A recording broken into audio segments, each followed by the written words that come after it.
Selamat berjumpa Bapak Ibu Saudara-saudari, para pencinta dan pengikut setia Sampan. Saya Pater Domi KVSVD kembali menyapa Anda melalui renungan harian. Harapannya kita semua semoga diberkati dan dilindungi Tuhan. Saudara-saudariku terkasih, mengapa Tuhan memakai penjahat? Menjawab pertanyaan ini rasanya sulit. Mengapa sulit? Itulah misteri Tuhan. Manusia melihat tampang fisik seseorang, kemudian menyimpulkan sesuatu.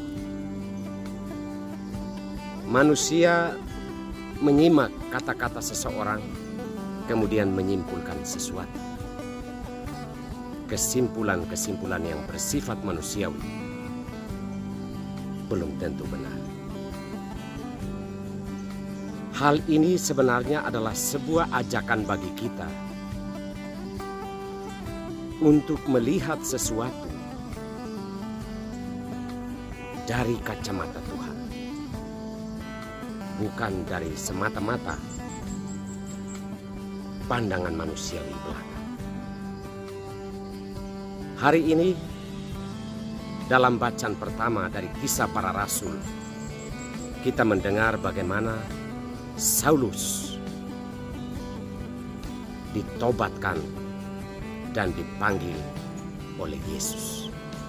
Di tengah perjalanan ke Tarsus, ketika ia berjalan dalam sebuah rencana besar, yakni menangkap, memenjarakan, bahkan mungkin membunuh orang-orang yang percaya kepada Kristus. Di dalam perjalanan inilah Tuhan Yesus menampakkan diri kepadanya dan membuat dia bertobat. Saat ini adalah titik balik bagi Paulus ketika ia dipakai Tuhan Yesus sebagai pewarta Injilnya. Disinilah jawaban kita. Saulus yang dalam pandangan banyak orang pada masa itu adalah seorang penjahat, penganiaya jemaat Kristen, ternyata lain dalam pandangan Yesus. Orang seperti inilah yang dipakai Tuhan.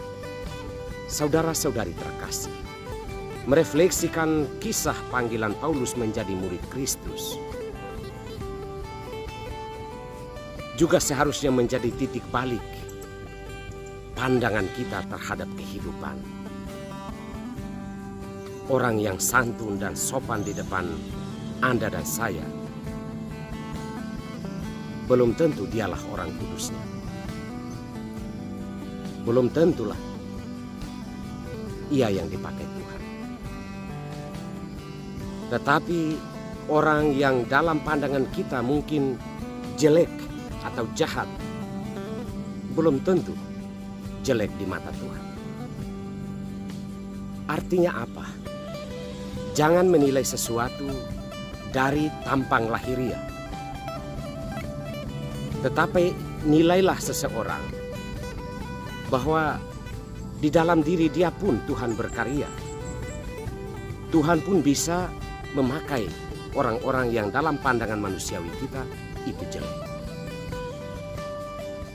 Saudara-saudari terkasih, pola pandang inilah yang ditegaskan Yesus dalam bacaan Injil hari ini ketika orang-orang Yahudi bertengkar satu sama lain ketika Yesus berbicara tentang roti hidup, di mana orang harus memakan dagingnya dan meminum darahnya supaya memasuki kehidupan yang kekal.